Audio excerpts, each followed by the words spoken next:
Welcome dear rockers, कैसे हैं आप सभी। कुछ मूवीज ऐसी होती हैं जिनकी कहानी एकदम नॉर्मल होती है, यानी उसमें कोई ऐसी एक्स्ट्राऑर्डिनरी बात नहीं होती। लेकिन ऐसी कहानी को अगर एक जादूगर के हाथ में दे दिया जाए जो उस नॉर्मल सी कहानी को एक एक्स्ट्राऑर्डिनरी स्क्रीन प्ले के जरिए इस कदर खास बना दे कि उस नॉर्मल कहानी में 4 चांद लग जाए, तो तब बनती है एक स्पेशल मूवी जो हम आज आपके लिए लेकर आए हैं। तो ये कहानी कैसे, चलिए छोड़िए, डायरेक्ट शुरू करते हैं। मूवी का नाम है वुमन ऑफ द आवर। तो मूवी की शुरुआत में रॉनी नाम का एक फोटोग्राफर किसी सुनसान जगह पे एक लड़की की फोटो क्लिक कर रहा होता है। साल है दोस्तों 1977। वो उस लड़की से पूछता है कि तुम अपने बारे में कुछ बताओ ना, तुम इस शहर में कैसे आई। तब उस लड़की की आंखें नम हो जाती है और वो बताती है कि मैं और मेरा बॉयफ्रेंड लगभग 50 स्टेट्स को कवर करने के इरादे से एक लंबे एडवेंचर ट्रिप पे निकले थे, लेकिन बीच में हमारी बहस हुई और ब्रेकअप भी हो गया। इसी वजह से वो मुझे इस शहर में छोड़कर पता नहीं कहां चला गया। कहते कहते वो रोने लग जाती है। अब उसकी कहानी सुनकर रॉनी उसके करीब आ जाता है और उसे दिलासा देने की कोशिश करता है,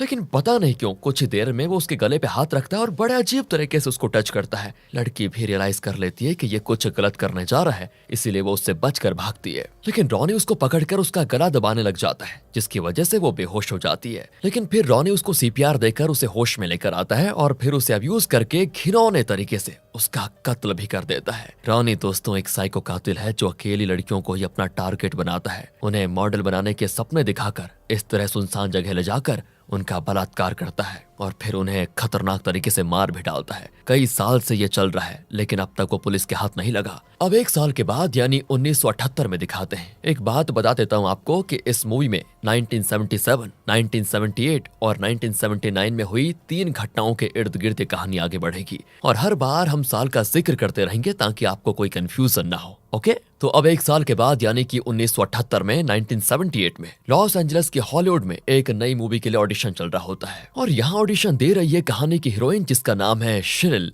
वो लंबे समय से एक अच्छी एक्टिंग चांस के लिए ट्राई कर रही है, तो वो डायरेक्टर के आगे एक्ट करके दिखाती है, जो कि डायरेक्टर को पसंद भी आ जाता है। पर वो कहता है कि तुम्हें मैं चांस देने को तैयार हूँ, लेकिन मूवी में तुम्हारे कुछ न्यूड सीन्स होंगे, क्या तुम कर पाओगी। लेकिन इस पर शेरिल को एतराज होता है और वो मना कर देती है। डायरेक्टर कहता है कि ठीक है, फिलहाल तुम जा सकती हो, अगर तुम्हारी जरूरत पड़े तो हम तुम्हें बुला लेंगे। शेरिल बेचारी परेशान हो जाती है क्योंकि हर बार यही होता है, उसके टैलेंट की किसी को कद्र नहीं होती, किसी न किसी वजह से हर बार वो रिजेक्ट हो जाती है। मायूस होकर शेरिल अपने अपार्टमेंट में आती है। वहाँ टेरे नाम के एक आदमी को दिखाते हैं जो इसी अपार्टमेंट में रहता है और हमेशा शेरिल के आगे पीछे घूमता रहता है। आज शेरिल का मूड खराब है, लेकिन फिर भी वो अपने आदत से बाज नहीं आता। शेरिल तो उसे इग्नोर करके अपने फ्लैट में आ जाती है। फिर वो हेलन नाम की एक औरत को कॉल करती है। असल में हेलन एक एजेंट है जो न्यू कमर्स को फिल्म इंडस्ट्री में काम दिलाती है। तो शेरिल कहती है, देखो मुझे नहीं लगता कि मैं फिल्म इंडस्ट्री के भरोसे सर्वाइव कर पाऊंगी, अपने फ्लैट का भाड़ा तक मैं नहीं दे पा रही हूँ। तब हेलन उसको एक रियलिटी शो के बारे में बताती है और कहती है कि तुम्हारा प्रोफाइल उस शो के लिए बिल्कुल सिलेक्ट हो गया है। महज मूवीज के भरोसे रहने के बजाय इस तरह का साइड इनकम मिल जाए तो तुम सर्वाइव भी कर लोगी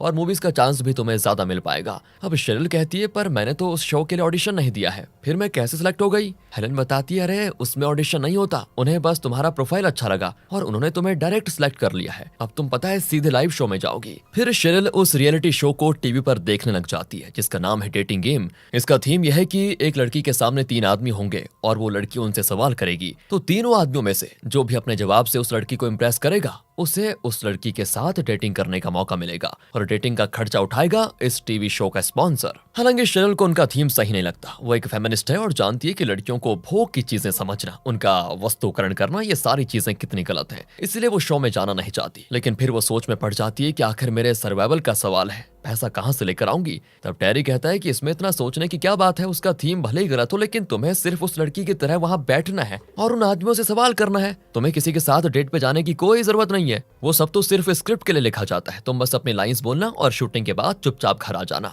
ये भी तो एक एक्टिंग ही है, वैसे ट्राई करने में बुरा क्या है। ये बातें शेरिल को ठीक लग जाती है और वो उस शो में भाग लेने का फैसला कर लेती है। यहाँ से कट करके दोस्तों 1979 में एमी नाम की एक टीनेज लड़की को दिखाते हैं। इसके पेरेंट्स नहीं है और ना ही कोई घर है। वो पार्क के बेंच पर लेटी होती है, लेकिन पुलिस उसे वहां से भगा देती है कि यहाँ लेटना मना है। एमी फिर पास के एक लॉन्ड्री में जाती है जहाँ एक बोतल में चॉकलेट्स रखे होते हैं जो कि कस्टमर्स के लिए फ्री हैं, लेकिन एक कस्टमर एक ही चॉकलेट ले सकती है। एमी उसमें से एक उठाकर खाने लगती है और लॉन्ड्री में एक जगह छुप भी जाती है। शायद ये चॉकलेट ही एमी का रोज का ब्रेकफास्ट है दोस्तों। असल में वो यहाँ पर कपड़े धोने नहीं बल्कि लॉन्ड्री मशीन में एक कॉइन बॉक्स होता है ना जिसमें पैसे जमा होते हैं, उसी को चुराने आई है एमी। वो कॉइन्स बॉक्स को निकालने में सफल भी हो जाती है, लेकिन नीचे गिर जाता है वो और कॉइन्स बिखर जाते हैं। इससे पहले कि लॉन्ड्री का ओनर उसे पकड़ता, वो जैसे तैसे जो भी पैसे उसके हाथ लगते उसे उठाकर भाग जाती है और एक जगह जल्दी से छुप कर बैठती है। तब उसे क्लिक साउंड सुनाई देता है। कुछ दूर पर एक आदमी उसकी फोटो क्लिक कर रहा होता है और ये कोई और नहीं दोस्तों, वही साइको कातिल रॉनी है। वो एमी के पास आकर कहता है कि तुम बहुत फोटोजेनिक हो, क्या तुम मॉडल हो या फिर कभी फोटोशूट किया है तुमने? वो कहती है अगले वक्त की रोटी के लिए चोरी करनी पड़ रही है मुझे, मैंने क्या खाक फोटोशूट किया होगा। बस इस तरह रोनी को उसकी अगली विक्टिम मिल जाती है। वो एमी से कहता है कि अगर तुम चाहो तो बहुत बड़ी मॉडल बन सकती हो, एक फोटो कॉम्पिटिशन है जिसमें मैं तुम्हारे फोटोज भेजूंगा, अगर तुम सिलेक्ट हुई तो फिर देखना तुम कहां से कहां पहुंच जाओगी। कहकर वो उसे तरह तरह के पोज देने को कहता है और उसकी फोटोज क्लिक करता है। फिर वो ये भी कहता है अगर तुम फ्री हो तो किसी अच्छे लोकेशन पर जाकर तुम्हारे फोटोज लेते हैं, क्योंकि अगर उस जगह पे फोटो खिंचाएंगे तो तुम्हारे सिलेक्ट होने के चांसेस कुछ ज्यादा हो जाएंगे। एमी भी सोचती है वैसे मुझे कोई काम धाम तो है नहीं, इसके साथ जाऊंगी तो मेरा जाएगा क्या वैसे भी। ये सोचकर वो साइको रोनी के साथ चली जाती है। अब हम तो जानते हैं कि रोनी कैसा आदमी है, लेकिन बेचारी एमी नहीं जानती और वो उसके जाल में फंस गई है। फिर कहानी जाती है 1978 में, जहां शेरिल उस रियलिटी शो के लिए टीवी स्टूडियो में आ जाती है। उसका मेकअप वगैरह चल रहा होता है और तभी टीवी शो का होस्ट कहता है कि सुनो शेरिल, तुम्हें हंस हंस कर बात करना होगा और ये ढीला ढाला ड्रेस क्यों पहन के रखा हुआ है तुमने? अरे इसको वो सेक्सी अट्रैक्टिव वाला ड्रेस दे दो ना। है ये सुनकर शेरिल चौंक जाती है, क्योंकि उसे ये सब बिल्कुल अच्छा नहीं लगता। लेकिन अब वो आई गई है शो पे तो उसे काम तो करना ही पड़ेगा जैसा वो कह रहे हैं, तो वो उनके अकॉर्डिंग रेडी होने लग जाती है। इसी बीच रियलिटी शो को देखने के लिए कुछ लोग आते हैं और ये भी एक तरह की एक्टिंग ही होती है। उनमें लॉरा नाम की एक लड़की अपने बॉयफ्रेंड के साथ आती है। यहाँ शो शुरू होने वाला है, ना चाहते हुए भी शेरिल उस टाइट और अनकंफर्टेबल ड्रेस को पहन लेती है। तो इसी बीच स्टेज पर शो का होस्ट शेरिल का इंट्रोडक्शन देने लग जाता है और तब शेरिल के हाथ में एक लिस्ट दी जाती है और शेरिल को वही सवाल पूछने होंगे जो इस लिस्ट में है। इतने में होस्ट उसे बुलाता है और शेरिल स्टेज पे एंट्री करती है। यहाँ से कट करके दोस्तों 7 साल पहले यानी 1971 का सीन दिखाया जाता है। अब वैसे आपको बता दूं, इन वर्षों को लेकर आप कंफ्यूज मत होना, बस कहानी को फॉलो करते रहिएगा, आखिर में आपको सब समझ आ जाएगा क्योंकि हम समझा रहे हैं आपको। तो 1971 में चार्ली नाम की एक लड़की को दिखाते हैं जो अभी अभी इस शहर में शिफ्ट हुई है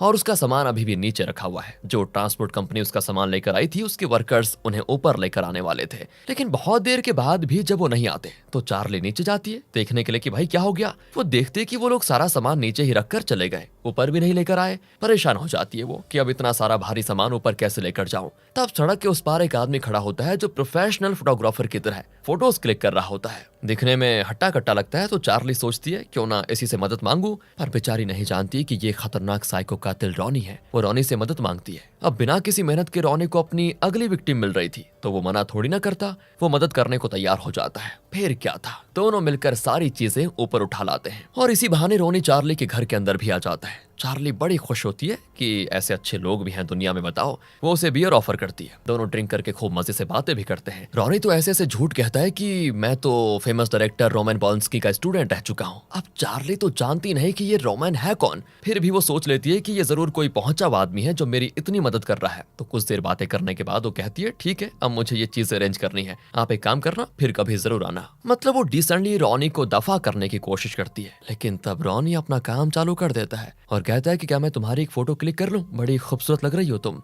कहकर वो अपना कैमरा निकालता है और तभी चार्ली सेंस कर लेती है कि इसका पक्का कोई गलत इरादा है। वो उससे बचने की कोशिश करती है लेकिन बहुत देर हो चुकी थी। वो चार्ली को पकड़कर वही सब करता है जो हर विक्टिम के साथ करता था। अब यहाँ से फिर से 1978 में शेरिल को दिखाते हैं जो स्टेज पर आ चुकी है। ऑडियंस में लॉरा और उसका बॉयफ्रेंड भी बैठे होते हैं। अब होस्ट कहता है कि चलो अपने शो की जूलियट तो आ गई है, अब देखना यह है कि कौन बनेगा उसका रोमियो। इस पार्टीशन के उस तरफ 3 कंटेस्टेंट्स बैठे हुए हैं जिन्हें आप देख सकते हैं, लेकिन शेरिल नहीं देख सकती। शेरिल उनसे सवाल करेगी, जिसका जवाब उसे इंप्रेस करेगा वो होगा शेरिल का डेटिंग पार्टनर। ये कहकर वो उन तीनों कंटेस्टेंट्स को इंट्रोड्यूस करता है। अब उनके चेहरे हमें दिखाए जाते हैं। तीसरा कंटेस्टेंट होता है दोस्तों वही साइको कातिल रॉनी। अब प्रॉब्लम यह है कि रॉनी को देखकर ऑडियंस में बैठी लॉरा घबरा जाती है। लगता है वो जानती है कि रॉनी कितना खतरनाक आदमी है। तो यहाँ शो शुरू होता है और शेरिल उस लिस्ट से एक सवाल पूछती है। वो वैसे वल्गर सवाल होते हैं जो वो पूछना तो नहीं चाहती, लेकिन अब क्या करे, फंस गई है तो पूछना ही पड़ेगा। पहले और दूसरे कंटेस्टेंट्स के जवाब उतने खास नहीं होते, लेकिन रॉनी उस सवाल का एक स्मार्ट जवाब देकर ऑडियंस को इंप्रेस कर देता है और सबसे तालियां भी बटोरता है।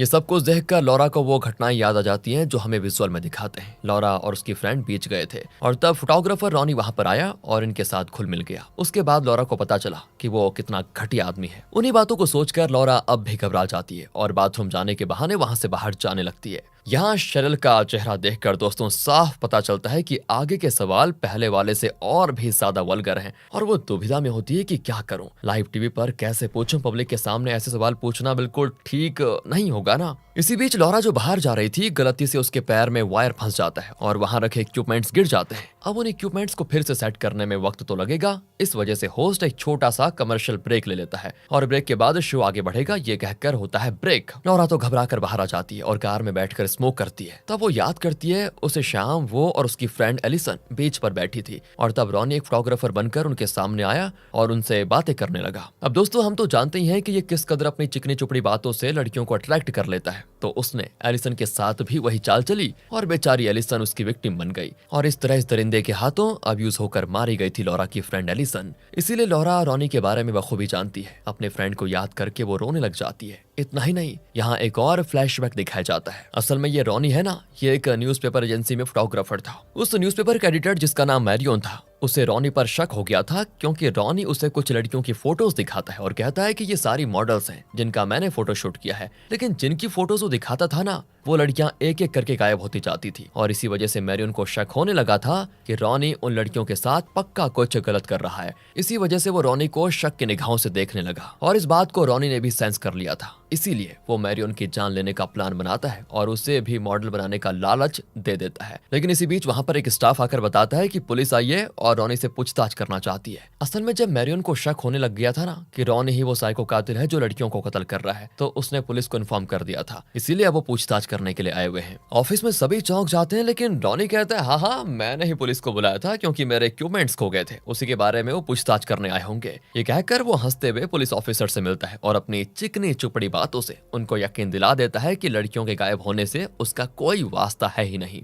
और दोस्तों पुलिस वाले भी उसकी बातों में आकर कह देते हैं सॉरी हमें गलतफहमी हो गई थी शायद, अब हमें तुम पर कोई शक नहीं है, कहकर वो चले जाते हैं और रॉनी भी आ जाता है वापस। लेकिन ऑफिस में कुछ लोग अब रॉनी के बारे में बातें करने लग जाते हैं कि ये एक साइको कातिल है। ये सुनकर रॉनी को गुस्सा आ जाता है और वो बाथरूम में जाकर गुस्से में और रोता है। तब वहां मैरियन आता है जिसे रॉनी घूरने लग जाता है कि मैं तुम्हें जिंदा नहीं छोड़ूंगा। यहाँ से एक बीच हाउस को दिखाते हैं जहाँ एक लड़की का कत्ल हुआ है। ये मरी हुई लड़की और कोई नहीं दोस्तों लॉरा की फ्रेंड एलिसन है। चलिए ये फ्लैशबैक होता है खत्म, अब आ जाइए प्रेजेंट में। तो यहाँ ब्रेक खत्म हो जाता है। ब्रेक के बाद डेटिंग गेम फिर से शुरू होने जा रहा है और शेरिल का टचअप चल रहा होता है। शेरिल को नहीं लगता कि वो आगे के सवाल पूछ पाएगी क्योंकि एक भी सवाल ढंग का नहीं होता। घटिया से घटिया सवाल उस लिस्ट में लिखे होते हैं उन्होंने, जिन्हें पूछना तो दूर सुनना भी पसंद नहीं करेगा कोई। हर सवाल वल्गर होता है और कंटेस्टेंट्स के जवाब और भी कई गुना वल्गर होते हैं। शेरिल अपनी ये दुविधा मेकअप आर्टिस्ट को बताने लग जाती है तो वो कहती है ये लोग पैसों की खातिर कुछ भी करेंगे शेरिल, इन सवालों को मारो गोली और वो सवाल पूछो जो तुम पूछना चाहती हो।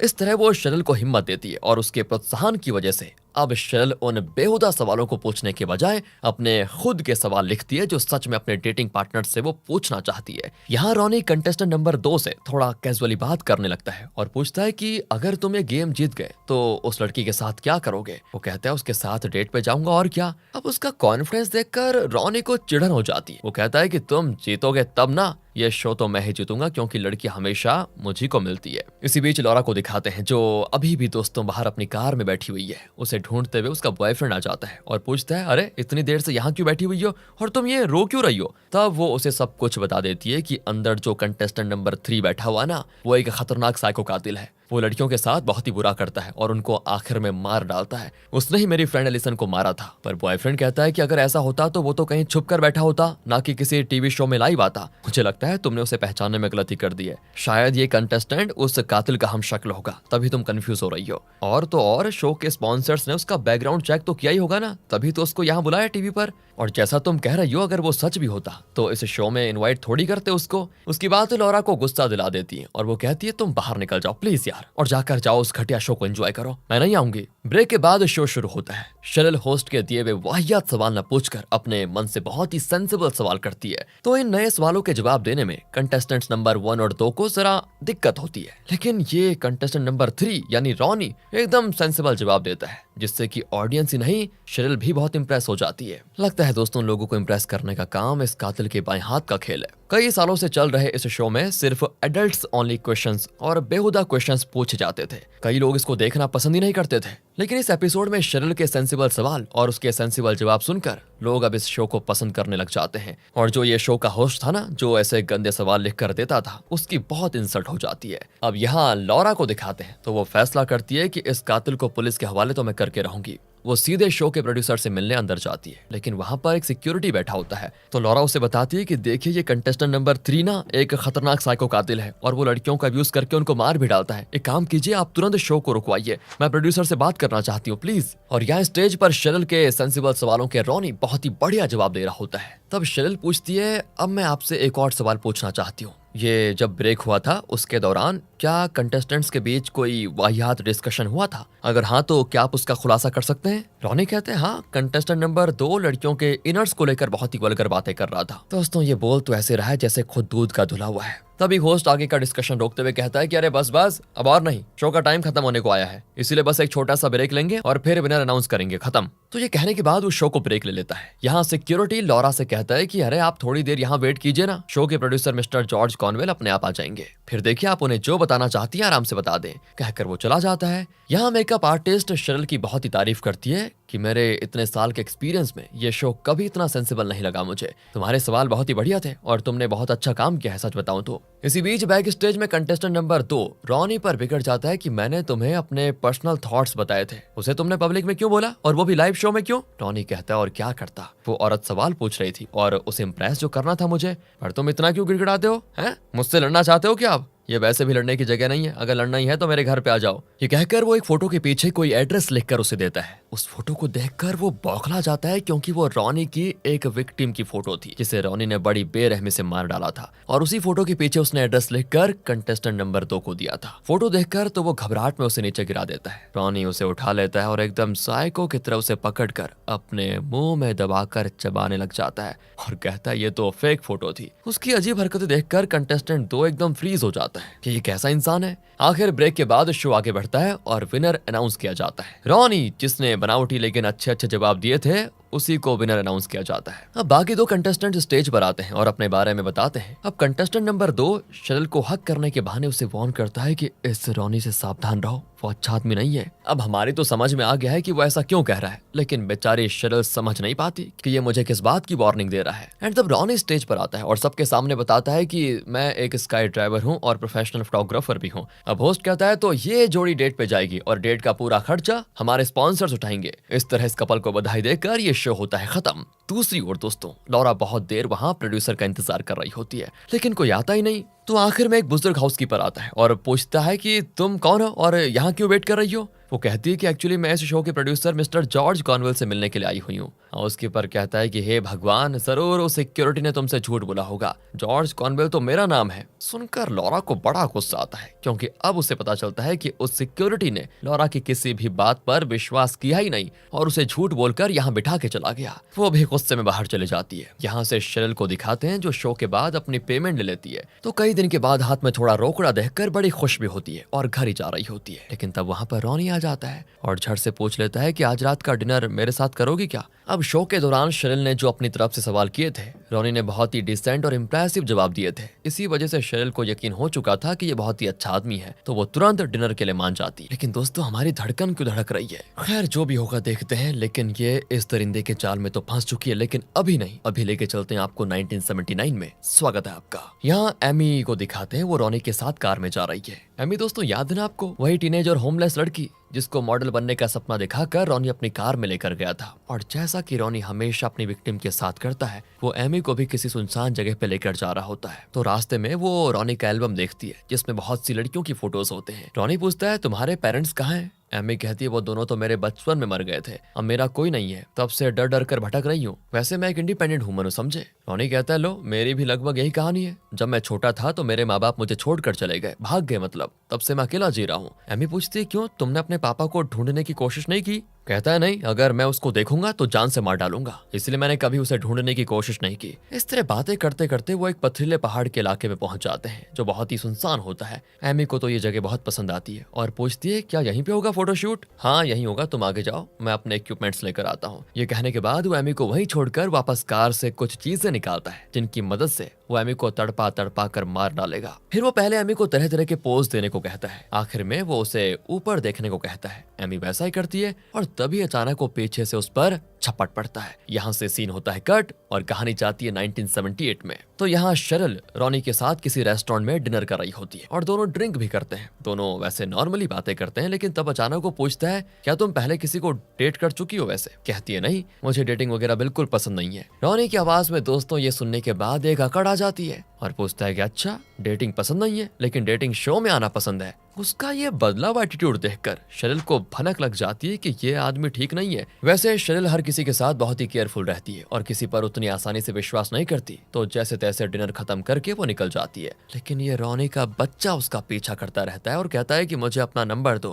कभी कॉल करके बात कर लूंगा तुमसे। उससे पीछा छुड़ाने के लिए शरिल उसको अपने मन से कोई रैंडम नंबर दे देती है। वो भी उस नंबर को लिख देता है और शरिल जाने लग जाती है कि चलो इससे छुटकारा तो मिला। लेकिन ये क्या? तभी वो शरिल को रोक कर पूछता है, तुम अपना फोन नंबर जरा दोहराओगी क्या? थोड़ा रिचेक कर लेते हैं। अब उसने तो रैंडम कहा था, तो उसे नंबर याद कैसे रहेंगे? यहाँ वो फंस जाती है। रॉनी कहता है, मतलब तुमने मुझे अपना असली फोन नंबर नहीं दिया और ना ही तुम मेरे साथ डेट पे जाना चाहती हो, राइट? शरिल भी कह देती है, हाँ, मुझे डेटिंग पे जाने में कोई इंटरेस्ट नहीं है और ना ही मैं आइंदा तुमसे कभी बात करूंगी, जाओ। रॉनी बड़बड़ाता है कि अगर तुम मेरे हाथ लग गई ना तो जरूर तुम्हारा सर फोड़ दूंगा, बता रहा हूँ। शरिल पूछती, क्या तुमने क्या कहा अभी? इस पर वो स्माइल करता है और अब शरिल को यहाँ डर लगता है। उसे सेफ फील बिल्कुल नहीं होता। वो तुरंत अपनी कार के पास जाकर दरवाजा खोलती है, लेकिन ये रॉनी झट से आकर दरवाजा पकड़ लेता है और शरिल के करीब आने लग जाता है। लगता है दोस्तों शरिल की कहानी खत्म। लेकिन तभी स्टूडियो से कुछ लोग बाहर निकल रहे होते हैं और रॉनी उसे छोड़ देता है डर के मारे, लेकिन उसे घूरते हुए निकल जाता है कि आज तो बच गई, किसी और दिन हाथ लग गई तो बस जाओगी सीधे स्वर्ग। अगली सुबह लॉरा के घर के बाहर उसका बॉयफ्रेंड बैठा होता है। कल रात इनके बीच ये जो बहस हुई थी ना,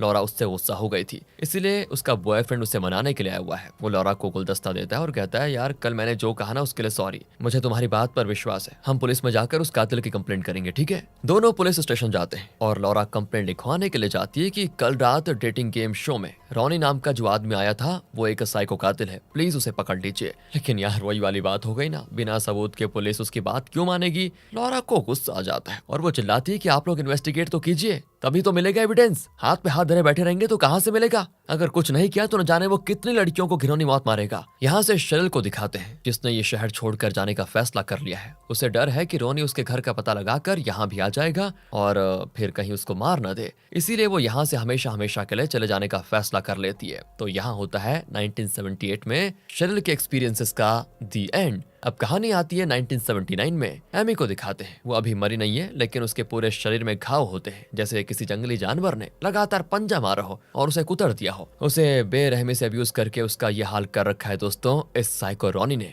और उसके हाथ पैर बांध के रखे होते हैं। लगता है कुछ देर में वो एमी को मार डालेगा, लेकिन इस बीच न जाने क्यों रोनी एक और लेटकर बच्चे की तरह रोने बिलखने लगता है। अब रोनी ने एमी के साथ जो किया है और आगे वो जो करने जा रहा है, उसके लिए तो एमी को उस पर चिल्लाना चाहिए, उस पर थूकना चाहिए या उसे मारना चाहिए, पर वो ऐसा नहीं करती। उसे लगता है कि अगर ये रो रहा है तो जरूर ये मानसिक तौर पर कमजोर है। वो अपना दर्द भुलाकर उसे हिम्मत देने की कोशिश करती है और उसका ऐसा करना रोनी के दिमाग को बिल्कुल उलट के रख देता है। उसे लगता है कि मैंने इसके साथ इतना बुरा किया, इसे जान से मारने वाला हूं मैं, लेकिन ये फिर भी अपनी फिक्र न करके मुझे दिलासा दे रही है। कोई तो है जो मेरी इतनी केयर करती है, बताओ। तब एमी कहती है, मेरे हाथ खोल दो, मुझे बहुत दर्द हो रहा है। रोनी के मन में जैसे कोई बदलाव आ गया था और वो उसके हाथ पैर खोल देता है। फिर दोनों उसके कार के पास जाते हैं और तब रोनी कहता है कि मैंने तुम्हारे साथ जो किया उसके लिए मुझे माफ कर दो। एमी कहती है, कोई बात नहीं बेबी, होता है लाइफ में ऐसा। इस तरह दोस्तों वो मुंह से कह रही होती है, लेकिन उसकी आंखों में साफ दिखता है कि रोनी ने उसे कितनी चोट पहुंचाई है, उसे कितना दर्द दिया है और अभी भी कितना दर्द हो रहा है उसे। लेकिन दोनों वहां से निकलते हैं। रास्ते में गाड़ी इनके पास से गुजरती है। तब रोनी एमी को देखता है और उसे लगता है कि अब पक्का ये हेल्प करके चिल्लाएगी,